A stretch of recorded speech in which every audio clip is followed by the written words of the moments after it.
আজ আমরা আসি মহাভারত কিছু তথ্যের 24তম পর্বে। এখানে আদি পর্বের 140তম অধ্যায় থেকে আমি একটা মাত্র শ্লোক আপনাদের সামনে আনবো। আহ মনে রাখি এই অধ্যায়টা কি। আমরা এর আগের দিন দেখেছি যে দুষ্ট মন্ত্রী কণিক ধৃতরাষ্ট্রকে কি উপদেশ দিলেন। পরে নানা ছল চাতুরি করে দুর্যোধন তো পঞ্চপাণ্ডব এবং তাদের মাতা কুন্তী সহ তাদের জতুগৃহে পাঠালেন। এবং জতুগৃহে পাঠানোর মতলবটা কি ছিল সেটা বিদুর জানতেন। এবং বিদুর নানা ইচ্ছায় বা বলা যেতে পারে বিদুরের সহযোগিতায় পঞ্চপাণ্ডব এবং কুন্তী জতুগৃহের বিপদ থেকে মুক্তি পেয়েছিলেন।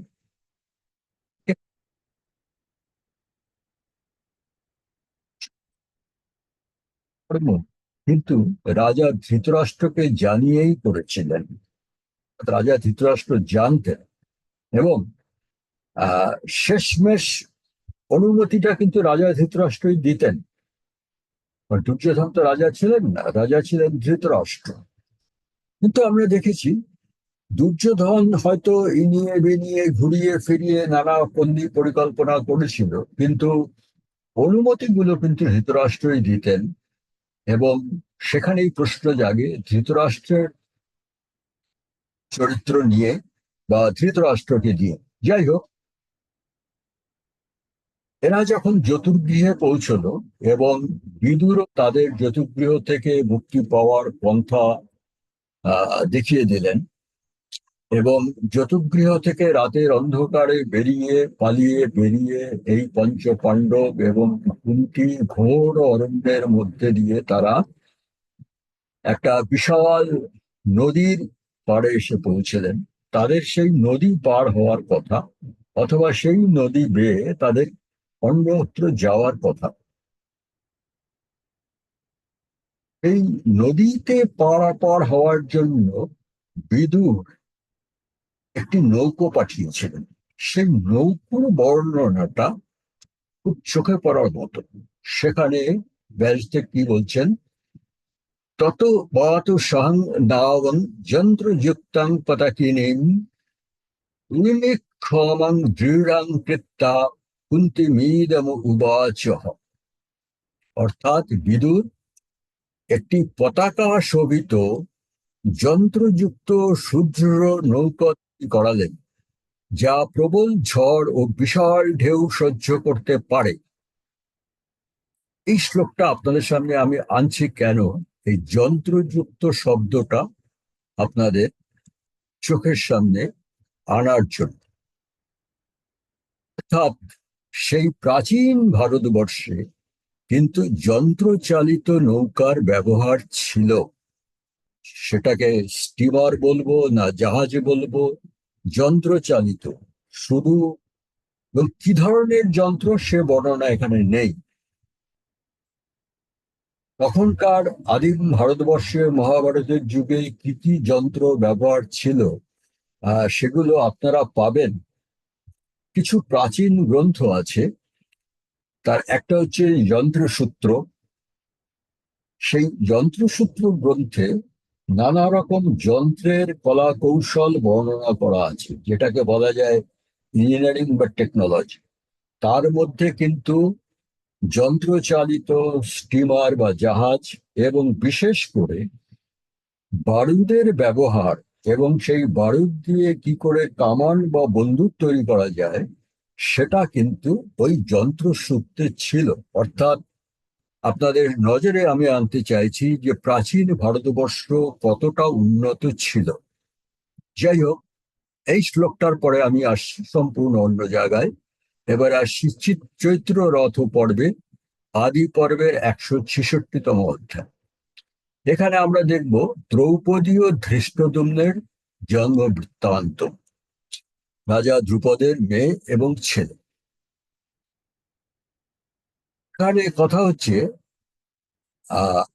দ্রোণাচার্যের সঙ্গে আমরা দেখেছি দ্রোণাচার্যকে রাজা ধ্রুপদ কিন্তু দ্রোণাচার্য যখন সাহায্য চাইতে এসেছিলেন দ্রোণাচার্যকে সাহায্য না করে ফেরত পাঠিয়ে দিয়েছিলেন এবং বলেছিলেন যে শৈশবের বন্ধুত্বের উপরে কোনো ভরসা করো না। সেই অপমানের শোধ নেওয়ার জন্য পরে দ্রোণাচার্য কিন্তু তার শিষ্য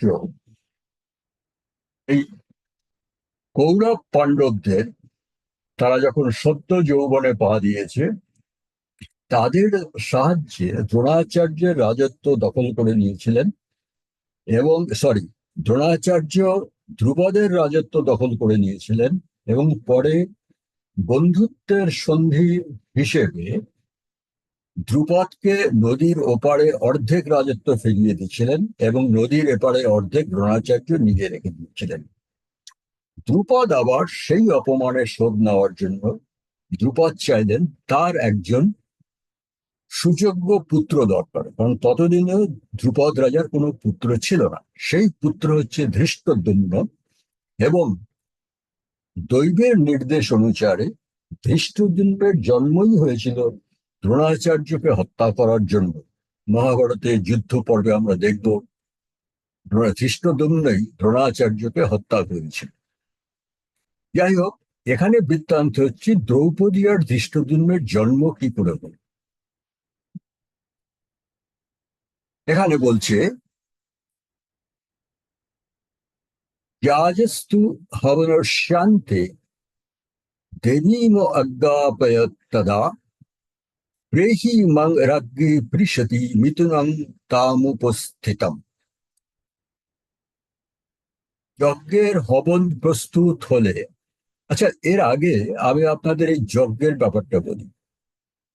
তখন এই পুত্র কামনায় রাজা ধ্রুপদ একটি যজ্ঞ করার সংকল্প করলেন, কিন্তু নানা ঋষি মুনিদের সঙ্গে কথা বলে কেউই তাকে পুত্র উৎপন্ন হবে এই আশ্বাস দিয়ে যজ্ঞ করার ভরসা দিতে পারলেন না।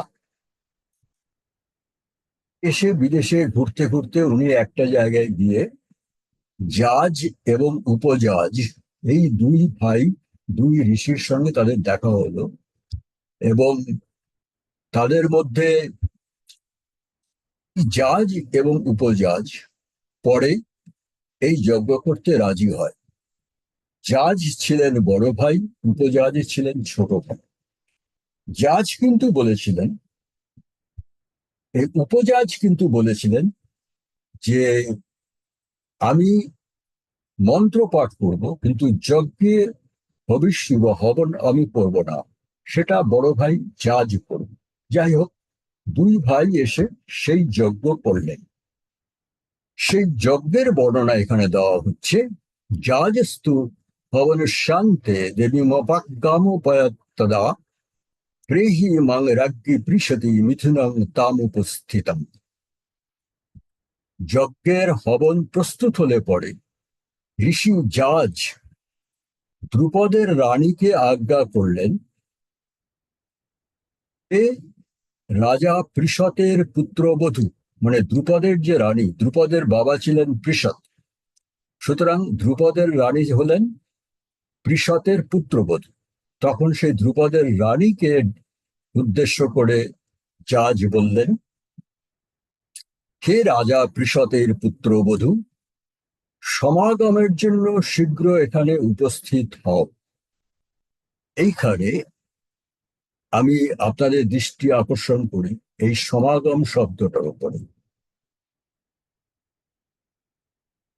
এই সমাগম সংস্কৃত অর্থের অর্থ হচ্ছে নারী পুরুষের শারীরিক মিলন। আপনারা যদি মহাভারত খুঁটিয়ে পড়েন তাহলে দেখবেন সে দেবতার বরে কুন্তির 5 পুত্রই হোক বা যেখানেই যা হোক, সোজা যজ্ঞের আগুন থেকে একজন জন্ম হলো এরকম অবৈজ্ঞানিক কথা কিন্তু ব্যাসদেবের মহাভারতে কোথাও নেই। প্রত্যেকটা জায়গায় খুব ভালো করে পড়লে বোঝা যায় যজ্ঞ হতো, যজ্ঞে আহুতি হতো, হবন হতো, কিন্তু শেষ পর্যন্ত সেই যজ্ঞকারী ঋষির সঙ্গে শারীরিক মিলনের ফলেই সন্তানের জন্ম হতো। সে যাই হোক, সেই জন্য যজ্ঞের পরে ঋষি জাজ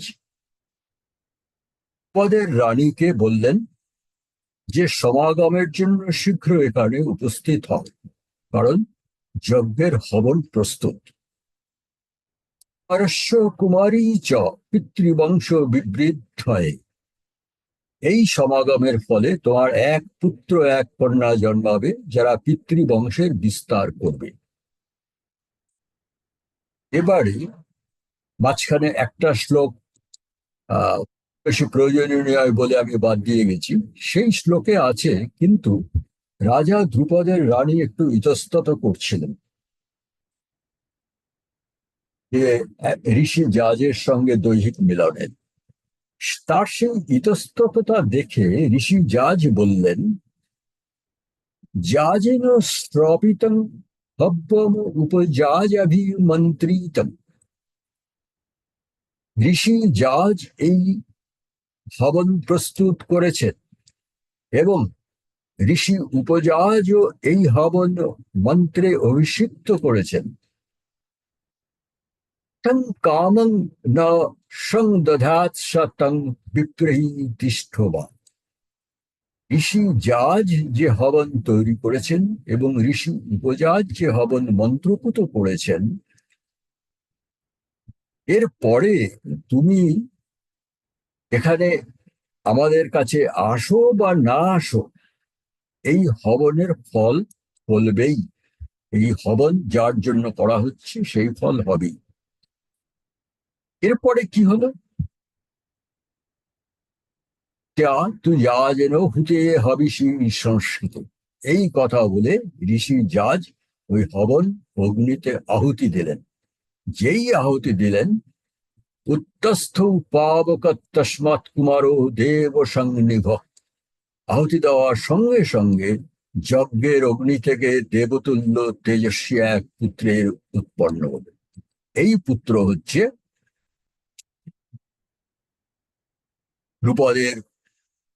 ধ্রুপদের পুত্র ধৃষ্টদ্যম্ন। আর কি হলো, আর একই সঙ্গে সুভাগা, একই সঙ্গে কুমারী চাপি পঞ্চালি বেদী মধ্যাৎসমুত্থিতা সুভাগা দর্শনীয়ঙ্গী সশিতায়তলোচনা। অগ্নির মধ্য থেকে তো পুত্র উৎপন্ন হলো, আর যজ্ঞের যে বেদী, যার মাঝখানে অগ্নি থাকে, সেই বেদীর থেকে এক সুভগা মানে সৌভাগ্যবতী সীতায়তলোচনা আয়ত কৃষ্ণলোচনা দর্শনীয়ঙ্গী অঙ্গ সৌষ্ঠবে দর্শনীয় এক কন্যা পাঞ্চালীর উদ্ভব। এইভাবে ধৃষ্টদ্যুম্ন এবং পাঞ্চালীর উদ্ভব। এবং তারপরে কি, উদ্ভব হওয়ার সঙ্গে সঙ্গে তং চাপি জাতং সুশ্রণী বাগুবাচ অশরীরিণী সর্বযশিদ্বারা কৃষ্ণা নিনিষু ক্ষত্রিয়ান্ন ক্ষয়ম। সেই ক্ষীণ তটি গুরু নিতম্বরী কন্যা দ্রৌপদী প্রকট হতেই বাগু বাচা অশরীরীণ এক অশরীরী দৈববাণী হলো। দৈববাণী কি হলো, সর্বযশিদ্বারা কৃষ্ণা, সবার আকাঙ্ক্ষিতা মানে সবাই চায় যাকে, এই কৃষ্ণা কন্যা নিনিষু ক্ষত্রিয়ান ক্ষয়ম, ক্ষত্রিয় কুলের বিনাশের কারণ হবে। আরো বলছেন, সুর কার্যমিয়ং কালে করিষ্যতি সমধ্যম। এই ক্ষীণকোটি নারী, এই দেবতাদের যা পরিকল্পনা আছে, দেবতা নিয়তির যা লেখা আছে, এই নিয়তির লিখন এই ক্ষীণকোটি নারী রূপায়ণ করবে। অশ্বা হেতু কৌরবাণাং মহৎ উৎপতস্যতে ভয়ম। এই বালিকা কৌরবদের এক মহাভয়ের কারণ হবে। এইখানে যে বলছে দেবতাদের পরিকল্পনা এই নারী এই কন্যা রূপায়ণ করবে, দেবতাদের পরিকল্পনাটা কোত্থেকে এলো? এখানে আমি এই এত বড় মহাভারতের গল্প তো বলা সম্ভব না, আমি সেগুলো বাদ দিয়ে গেছি। আমি খুব ছোট্ট দু কথায় বলি। ত্রেতা যুগের শেষে যখন তার রাম দেহ রেখে স্বর্গে গমন করলেন, তারপরে দ্বাপর যুগ শুরু হলো। এই যুগে যা হয়েছে একই ঘটনা পুনরাবৃত্তি হচ্ছে, এবং সেটা এই কলিযুগেও হচ্ছে। প্রত্যেক যুগে এই শাসক দল, যাদের সংস্কৃতে বলে ক্ষত্রিয়, এই শাসক দল পাপে মগ্ন হয়। তারা নানা রকম শোষণ, নানা রকম পাপ শুরু করে।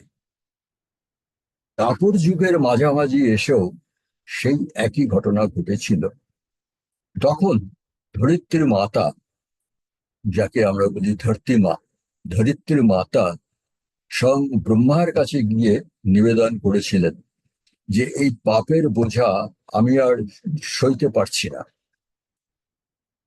তখন ব্রহ্মা ধরিত্রী মাতাকে আশ্বাস দিয়ে ফেরত পাঠিয়ে দিলেন মর্তে, এবং ব্রহ্মা তখন সমস্ত দেবতা অসুরদের ডেকে বললেন, তোমরা কালে কালে কে মানুষের গর্ভে জন্ম নাও, জন্ম নিয়ে এক মহাযুদ্ধের সৃষ্টি করো। এই মহাযুদ্ধের মধ্যে দিয়ে তোমাদেরও স্বর্গগতি হবে, তোমরা আবার স্বর্গে ফিরে আসবে। আর তারই সঙ্গে এই যে পাপী ক্ষত্রিয় কুল, এ যেন পুরো বিনষ্ট হয়ে যায়। তাই ছিল ব্রহ্মার আজ্ঞা। সে বহু বহু বহু যুগ আগের কথা। তারপরে তো অনেক যুগ অনেক জন্ম পেরিয়ে গেছে। আচ্ছা, সেই ব্রহ্মার যখন আজ্ঞা করেছিলেন, তখন বিষ্ণু বা নারায়ণ বলা যায়, বা কেউ কেউ শ্রীহরি বলে, নারায়ণ বলেছিলেন আমি অবতার হয়ে শ্রীকৃষ্ণ নামে জন্মাব, এবং আমি এই ধ্বংসলীলা পরিচালনা করব। তারপরে আমরা জানি এই কুরুক্ষেত্রের ধ্বংসলীলা শুরু থেকে শেষ অব্দি পরিচালনা করেছিলেন কিন্তু শ্রীকৃষ্ণ। আর নারায়ণের সঙ্গিনী লক্ষ্মী দেবী বলেছিলেন আমি দ্রৌপদীতে জন্মগ্রহণ করব, এবং আমি হব এই ধ্বংসের উৎস বা ধ্বংসের কারণ। সেই দ্রৌপদী কিন্তু লক্ষ্মী অংশের জন্ম। এই মহাভারতের কালে ধ্রুপদ রাজার মেয়ে হলে উনি যখন জন্মালেন যজ্ঞবেদী থেকে, দ্রৌপদী আসলে লক্ষ্মী অংশের জন্ম। এবং তারপরে মহাভারতের ঘটনা আমরা জানি। অর্থাৎ আমি যেটা আপনাদের বলতে চাইছি, মহাভারতের কুরুক্ষেত্রের যুদ্ধ যে হবে, দ্রৌপদী যে সেই ধ্বংসের এক উৎস হবে, এবং শ্রীকৃষ্ণ যে সেই ধ্বংস পরিচালনা করবেন, এ কিন্তু বহু বহু যুগে স্বয়ং ব্রহ্মাই নির্দেশ দিয়ে দিয়েছিলেন, এবং এটা ছিল নিয়তির নির্দেশ। এর অন্যথা হওয়ার আর কোনো রাস্তা নেই, এটাই হবে। যাই হোক, দ্রৌপদী এবং ধৃষ্টদ্যুম্নের তো জন্ম হলো।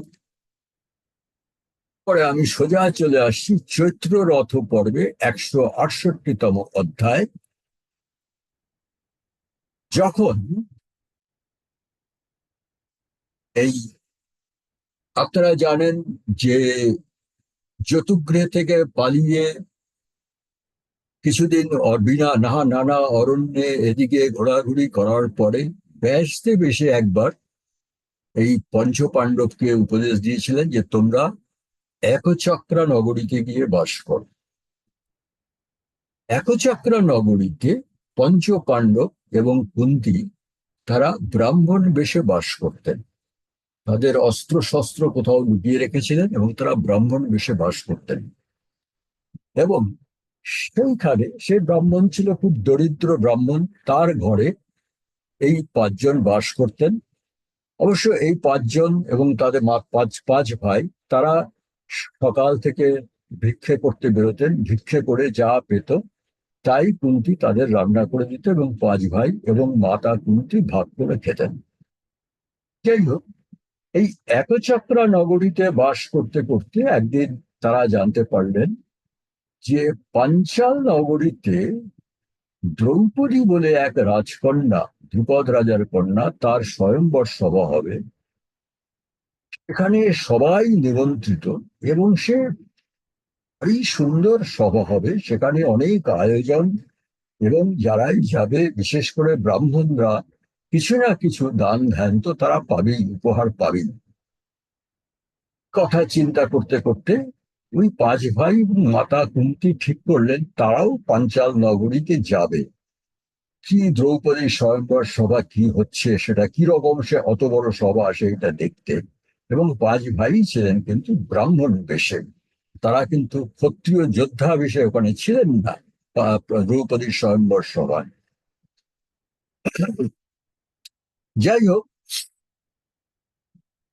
এই পাঁচ ভাই এবং মাতা কুন্তি যখন পাঞ্চাল নগরীর দিকে যাচ্ছেন, তখন পথে স্বয়ং ব্যাসদেব এসে হাজির। ব্যাসদেব তখন এই পঞ্চ পাণ্ডবকে দ্রৌপদীর পূর্ব কাহিনী তাদের সামনে প্রকাশ করলেন, তাদের বললেন। কারণ পঞ্চপাণ্ডব তো দ্রৌপদীর পূর্ব কাহিনী জানে না, সেটা জানি ব্যাসদেব বা তাদের মতো মহাত্মা ঋষি মুনিরা। ব্যাসদেব কি বললেন সেটা শুনুন। আশিত তপবনে কচিদৃশে কন্যা মহাত্মন বিলগ্ন মধ্যা শুশ্রণী সুফ্রুরু সর্বগুণান্বিতা। ব্যাসদেব বললেন, বহুকাল আগে এক তপবনে এক মহাত্মা, এক সর্বগুণে গুণান্বিতা, ক্ষীণ কোটি গুরু নিতম্বিনী সুযুগল ভ্রু সম্পন্না এক কন্যা ছিল।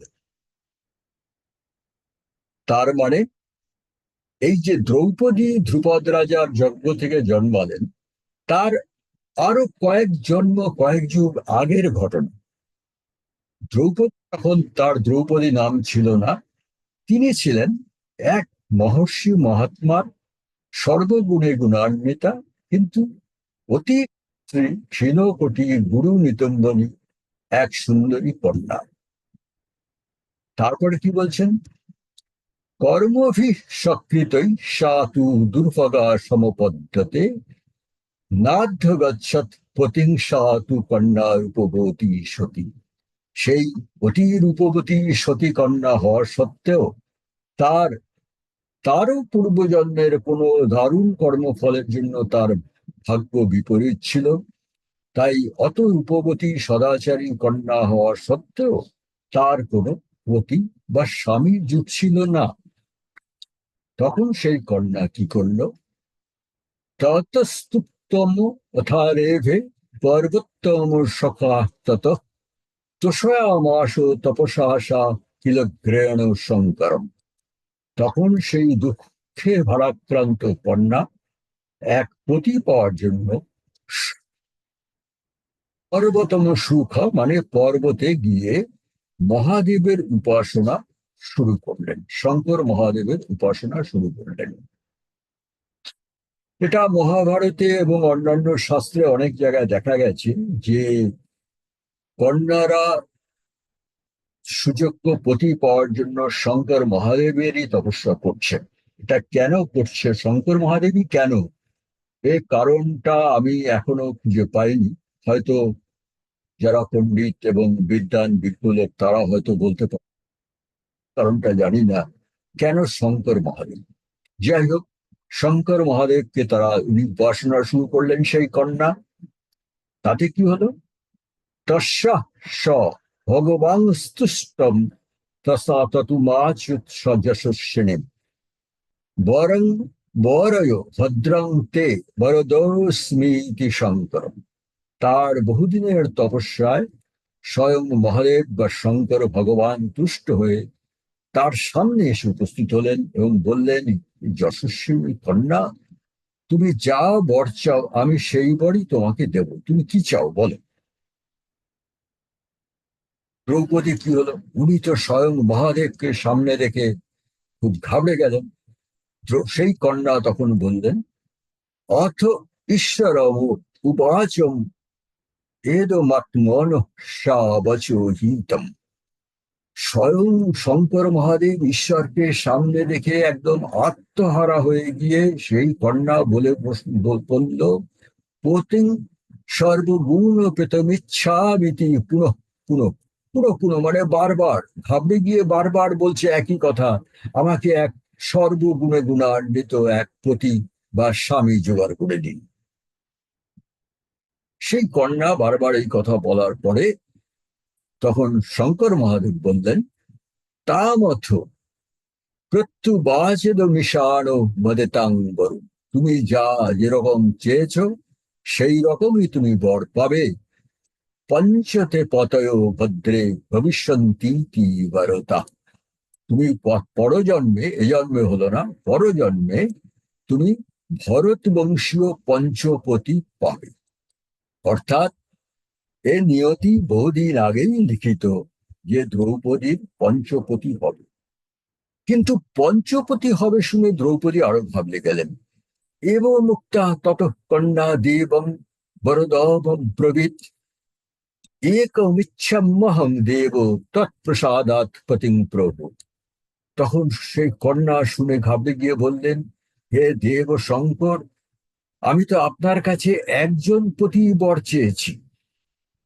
তখন শঙ্কর মহাদেব বললেন, পুনরেবাব্রবীদ দেব ইদং বচনম উত্তমম, পঞ্চকৃতস্তায়া হুক্তং পতিং দেহিত্যয়ং পুনঃ, দেহ মন্ডং গতায়াস্তে যতক্তং তদ ভবিষ্যৎ।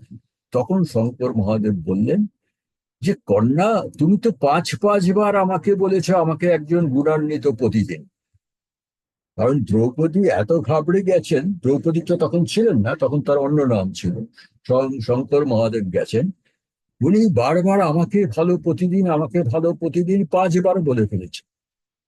শঙ্কর মহাদেব তখন বললেন, ঠিক আছে, তুমি পাঁচটি ভালো পতি পাবে, এবং বললেন, তোমার পরজন্মে আমি যেমন বলেছি তুমি তেমনই বর পাবে, মানে স্বামী পাবে। এই তো গেল পুরোনো ঘটনা। এবারে ব্যাসদেব পঞ্চপাণ্ডবকে বলছেন, ধ্রুপদস্য কুলে যজ্ঞে সা কন্যা দেবরূপিণী নির্দিষ্টা ভবতাং পত্নী কৃষ্ণা পার্শ্বত্ব নিন্দিতা। ব্যাসদেব বুঝিয়ে বলছেন, সেই দেবরূপিণী কন্যা, সেই দ্রুপদ রাজার কুলে যজ্ঞবেদিতে উদ্ভূত হয়েছে, এবং ভগবান শিবের নির্দেশে রাজা পৃষতের পৌত্রী কৃষ্ণা তোমাদের পত্নী হিসেবেই জন্ম নিয়েছে। পাঞ্চাল নগরে তস্মান্নিবদ্ধং মহাবলা সুখিনস্তা মনুপ্রাপ্য ভবিষ্যৎ ন সংশয়। ব্যাসদেব বলছেন, তোমরা পাঞ্চাল নগরে যাচ্ছ, যাও, যাত্রা করো, সেখানে তোমাদের মহাবল প্রদর্শন করো, পাঞ্চালীকে পেয়ে তোমরা সুখী হবে এবং তোমাদের ভবিষ্যৎ নিশ্চিত হবে, এ বিষয়ে কোনো সংশয় নেই। এই হচ্ছে নিয়তির লিখন, সেই ব্রহ্মার নির্দেশ। স্বয়ং লক্ষ্মী দেবী ধ্রুপদ রাজার ঘরে এসে জন্মালেন। তার আগের জন্মে উনি সেই কন্যা, এক মহর্ষির কন্যা ছিলেন।